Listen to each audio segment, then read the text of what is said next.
없는 게 좋은 것. 하나님의 나라는 모든 것이 갖추어진 것이 하나님의 나라라고 생각하기 쉽습니다. 모든 것이 다 있는 것이 하나님의 나라다 이렇게 생각하기 쉬운데 21장, 22장 계속해서 없는 것 이야기가 자주 나옵니다. 있는 것, 생명수의 강,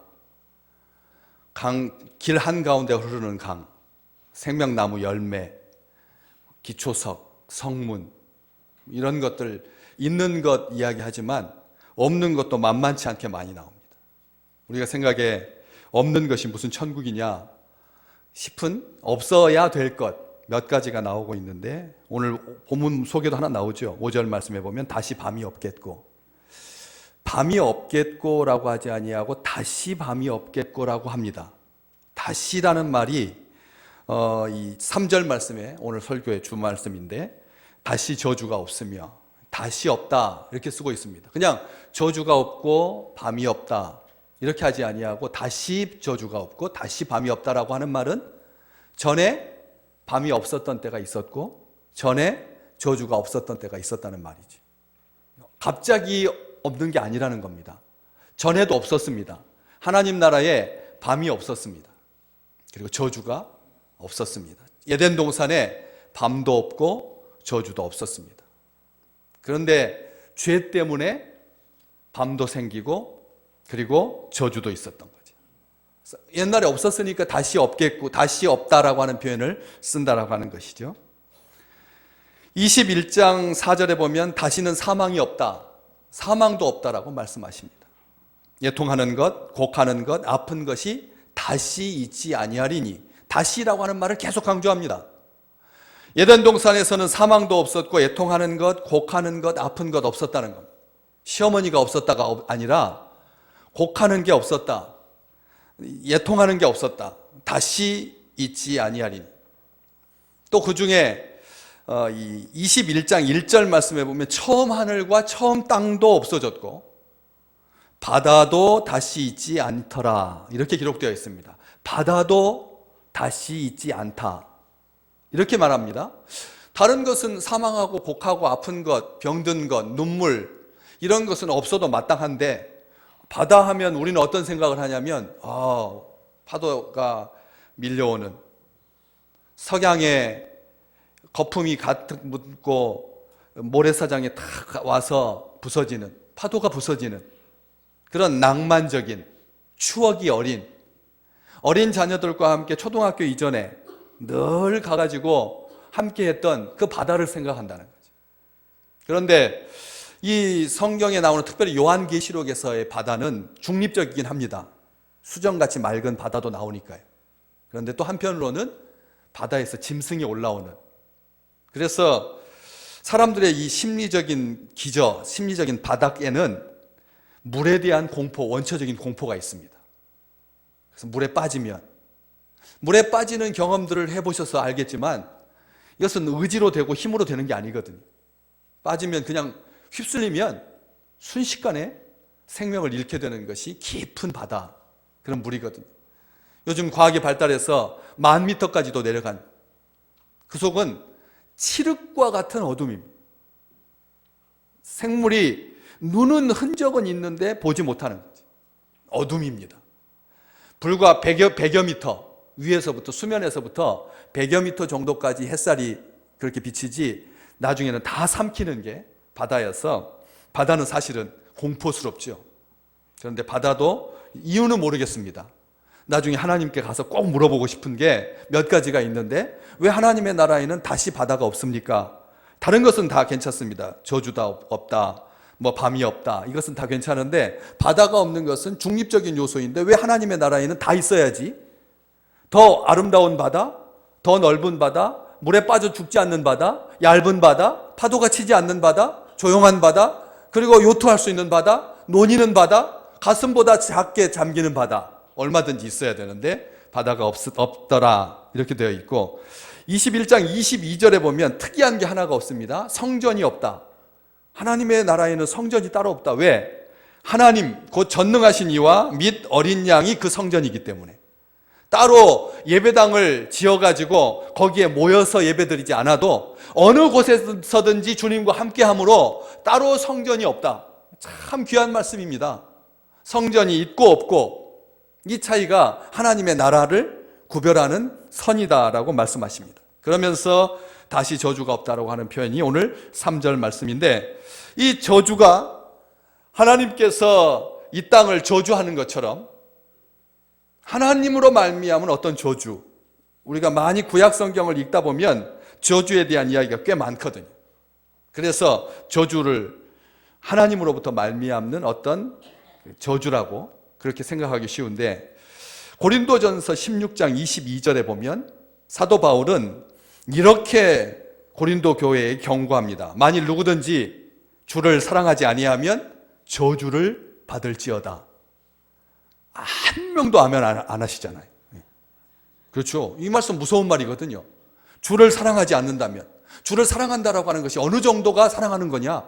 간을 빼줘야 되는 거냐? 맏아들을 불 가운데로 지나가게 하는 거냐? 다윗이 고민했거든요.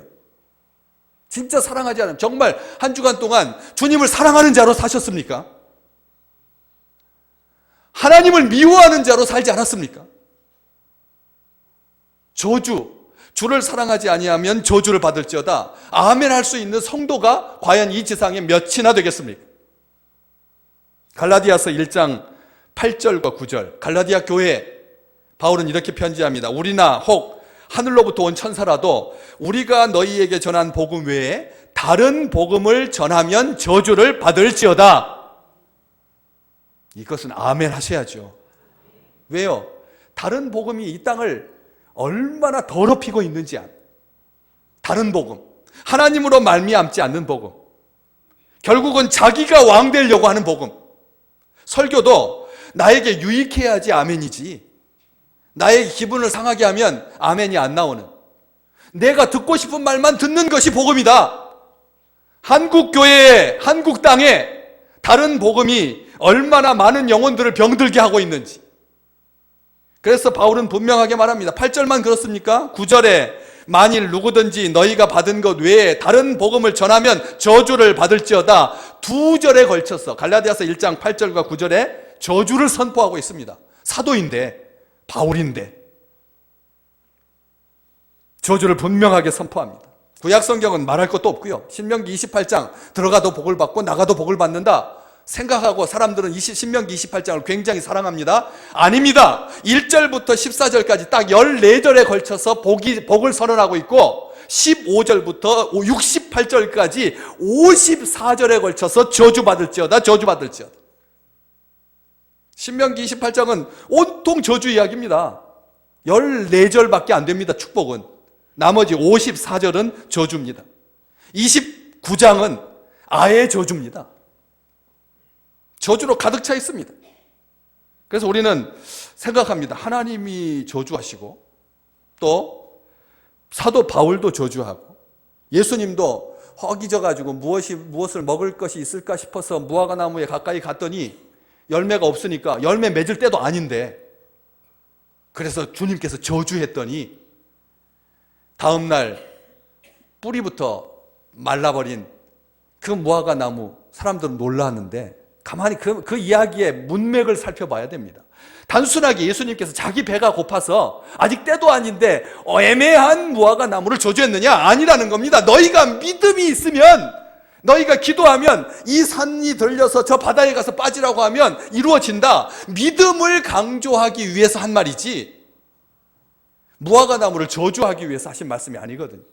이 세상은 저주로 가득 차 있습니다.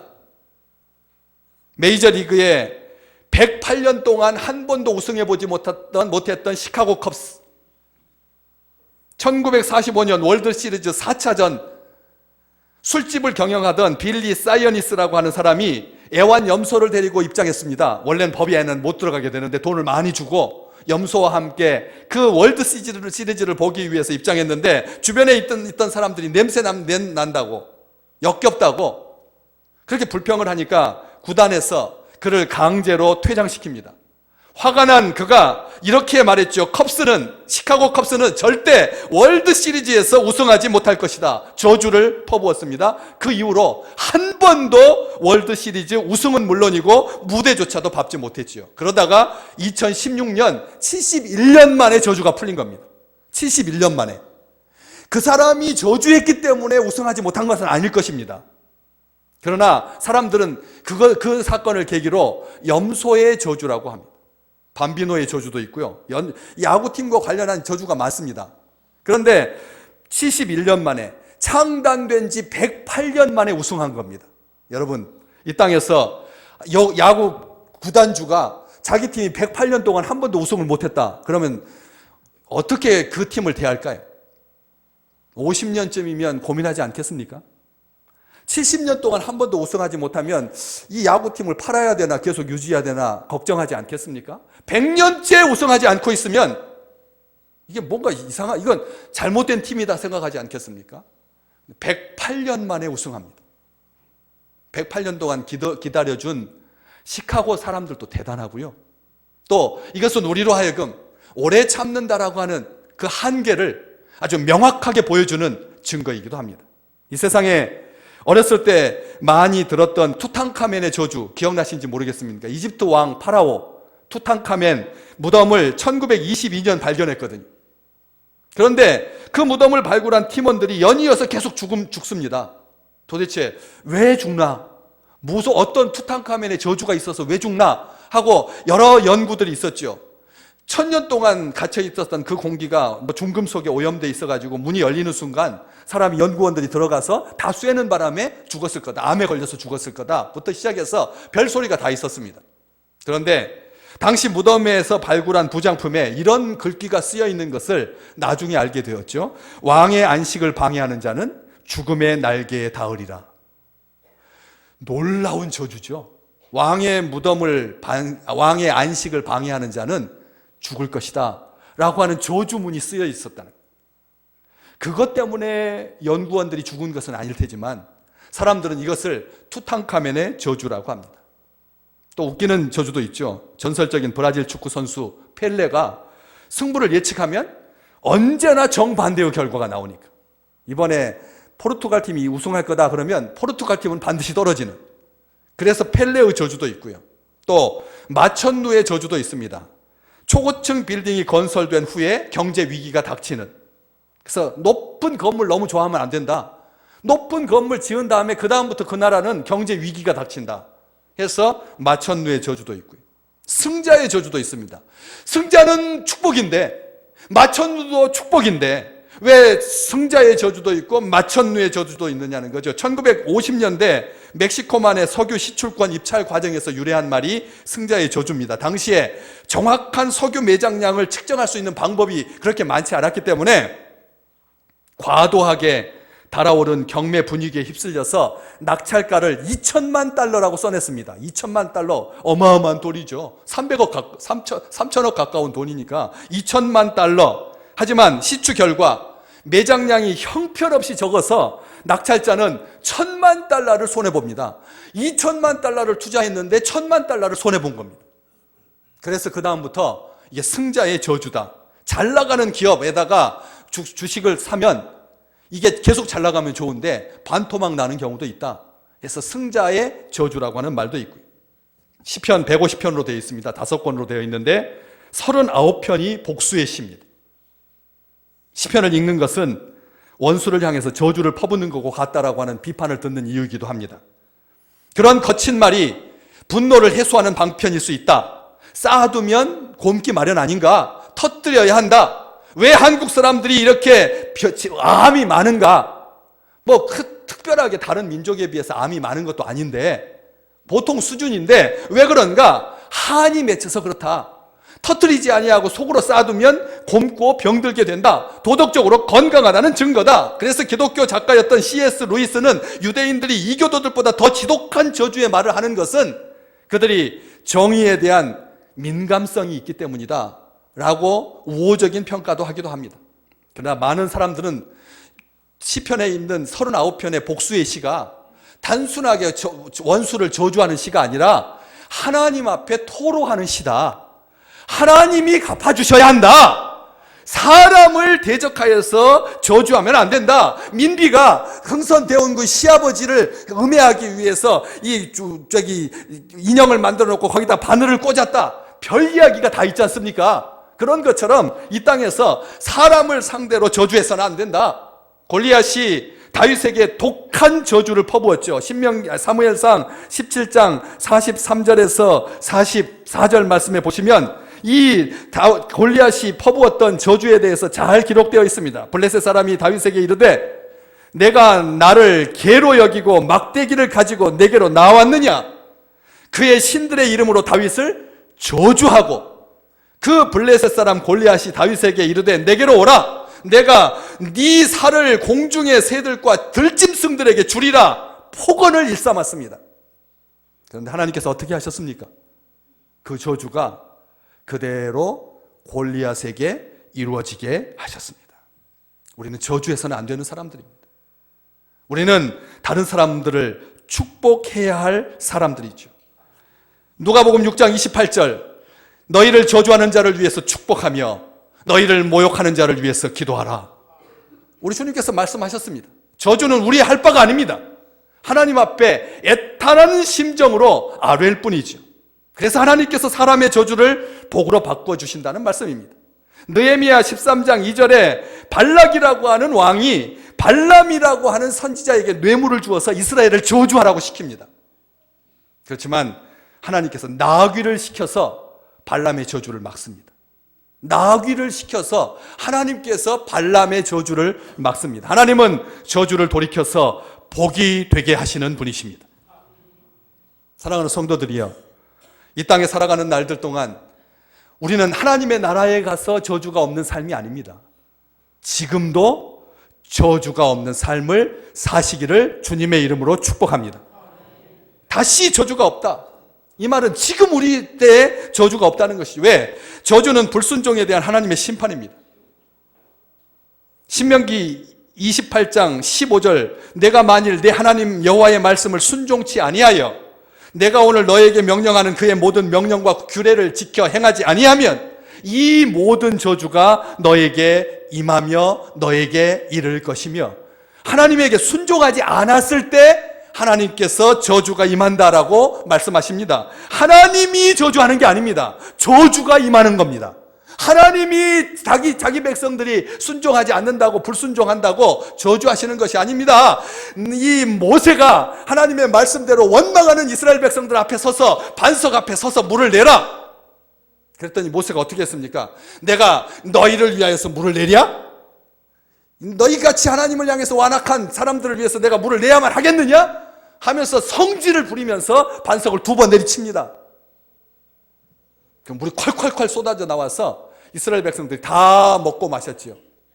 그런데 그 일 한 번으로 말미암아 모세는 젖과 꿀이 흐르는 가나안 땅에 들어가지 못합니다. 이유를 하나님께서 저주해서 모세가 못 들어가는 것이 아니라 하나님은 분명히 말씀하셨습니다. 네가 나의 거룩함을 드러내지 아니하였기 때문에, 하나님의 거룩하심을 드러내지 아니하고 성질 부려서, 그래서 저주가 임하여서가 아니라 저주를 하나님은 내리신 적이 없습니다. 우리에게 하나님은 저주하시는 분이 아니십니다. 무엇가 저주입니까? 하나님 앞에서 끊어지는 것이 저주입니다. 하나님 앞에서 영원히 단절되는 것이 저주입니다. 하나님 없이 사는 것이 저주 아래 사는 삶입니다. 하나님이 함께 하시지 않으면 모든 시간, 모든 장소, 모든 관계 다 저주입니다. 하나님께서 함께 해주시지 않으면 모든 일이 다 저주가 되고 만다는 것. 내버려 두시는 것, 가장 큰 저주입니다. 하나님은 악을 미워하십니다. 복 중에 복은 하나님과 우리가 함께하는 것. 어떻게 할 수 있습니까? 오늘 본문 말씀 4절 말씀에 그의 얼굴을 볼 터이요. 저주가 없다라고 하는 것에 가장 확실한 증거가 뭐냐? 하나님과 함께하는 것이요. 하나님과 함께하는 것이라고 말씀하고 계십니다. 하나님과 함께하시는 것, 저주 중에 저주는 하나님이 함께하시지 않는 것, 하나님의 얼굴을 볼 수 없는 것, 하나님께서 우리 죄 때문에 얼굴을 돌이키시는 것. 하나님과 우리 사이에 커다란 웅덩이가 있어서 죄 때문에 하나님과 우리가 함께할 수 없다. 성경은 분명히 말합니다. 그렇기 때문에 우리는 성경의 말씀대로라면 다른 어떤 것으로도 그 저주를 이길 수가 없습니다. 왜? 하나님 없으면 저주니까. 그런데 성경은 이 저주를 누군가 대신한 자가 있다라고 말하죠. 갈라디아서 3장 13절 말씀. 꼭 기억하셔야 할 말씀 중에 말씀, 오늘 내게 주신 말씀 같이 한 목소리로 읽겠습니다. 그리스도께서 우리를 위하여 저주를 받은 바 되사 율법의 저주에서 우리를 속량하셨으니. 아멘, 아멘, 아멘. 우리가 받아야 할 죄를 누가 지셨다고요? 예수 그리스도께서 지셨다고. 저주를 주님께서 지셨다라고. 그가 지신 십자가, 저주의 상징이죠. 모든 저주, 이 지상에 존재하는 다 전체의 저주를 우리 주님께서 십자가에서 다 감당해 버리셨습니다. 다 가져가셨습니다. 십자가는 원래 저주 중에 저주였습니다. 그래서 십자가에 달렸다라고 하면 이 사람은 땅에 묻힐 자격이 없다라고 하는 저주인 겁니다. 십자가에 달린 사람은, 이 사람은 그 십자가에서 다 매달려 있어야 된다. 시체라도 누워 있어서는 안 될 못된 놈이다. 땅을 더럽힐 정도로 저주를 받은 사람이다. 십자가가 바로 그런 경고입니다. 십자가에 달린 사람은 땅에 누울 자격도 없다. 왜? 땅이 더러워지니까. 땅에 묻었어도 안 된다. 십자가는 바로 그런 것입니다.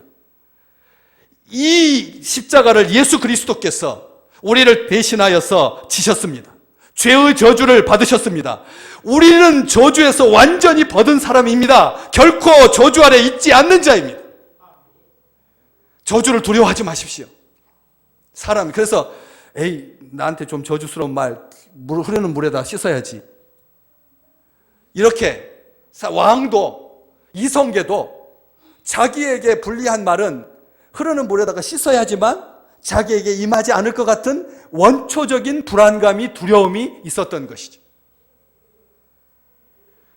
하나님은 우리를 저주받지 않는 자로 창조하셨습니다. 저주하려고 하고는 무관한 자로 지으셨습니다.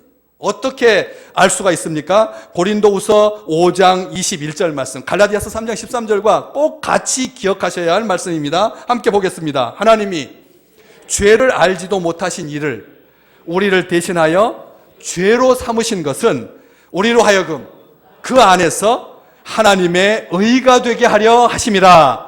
아멘. 하나님이 죄를 알지도 못하시는 예수 그리스도 아들에게 우리를 대신하여 죄로 삼으신 것은, 저주를 감당하게 하신 것은 우리로 하여금 주님 안에서, 예수 그리스도 안에서 하나님의 의가 되게 하려 하심이라. 우리는 하나님의 의가 된 자입니다. 하나님의 의를 덧입은 자입니다. 그리스도의 보혈의 옷을 빤 자입니다. 저주가 우리를 유린할 수 없도록, 저주 때문에 피해 다니지 않도록, 음력 1일하고 2일은 동쪽으로 가면 손해보고, 3일하고 4일은 서쪽으로 가면 손해보고, 5일하고 6일은 북쪽으로 가면 안 되고, 7일하고 8일은 남쪽으로 가서는 안 되고, 그래서 9일하고 10일만 손이 없는 날이니까 그날 잡아서 결혼도 해야 되고, 이사도 해야 되고, 사업도 개업하고. 21세기에 온 인류의 지성이 정점을 찍었다라고 말하는 이때에, 화성으로 위성을 보내고 달에 가서 사람을 거주하겠다고 하는 시대에 아직도 많은 사람들은 저주받을까봐, 손해볼까봐 움직임도 못하고 관계도 못하고 일도 못하는데, 주의 백성들은 우리 주님으로 말미암아 죄가 소멸된 자이고 저주가 사라진 자이고 다시 저주가 없으며 그의 얼굴을 볼 터이요. 4절 말씀에 보면 특이한 내용이 하나 더 붙어 있죠. 그의 이름도 그들의 이마에 있으리라. 구약에서 하나님의 이름이 이마에 있었던 사람은 딱 한 명, 제사장 중에서도 제사장인 대제사장이 1년에 한 차례만 이마에다가 하나님의 이름을 새길 수가 있었습니다. 그런데 신약의 모든 백성, 예수 믿는 사람들, 구원받은 사람들은 하나님과 친밀한 교제를 누리게 하시고, 제사장으로서 하나님을 섬기게 하시고, 왕으로서 그분과 함께 다스리게 하시고, 하나님과의 본질적인 관계가 회복되어서 모든 축복의 근원이 되게 하셨습니다. 우리 이마에는 대제사장만이 새길 수 있는 하나님의 이름이 우리 이마에, 4절 말씀에 그의 얼굴을 볼 터이요 그의 이름도 그들의 이마에 있으리라 말씀하셨습니다. 저주를 못 이기는 이름입니까? 하나님의 이름이? 하나님이 저주도 못 넘는 그런 연약한 이름이십니까? 사랑하는 주의 백성들을 향하여서 이 세상의 어떤 모욕과 저주일지라도 하나님을 위해서 당하는 모욕과 저주라면 그 모욕과 저주는 바뀌어서 축복이 되시기를 주님의 이름으로 축복합니다. 예수 믿는다고, 아주 시쳇말로 꼰대라고, 아직도 예수를 믿느냐고, 그런 비아냥거림 앞에서 하나님의 의가 된 자로, 이마에 하나님의 이름이 새겨진 자로 어떤 저주도 이겨서 그의 얼굴을 볼터이어 주님의 임재 아래 거하는 아름다운 생애가 되시기를 주님의 이름으로 축복합니다.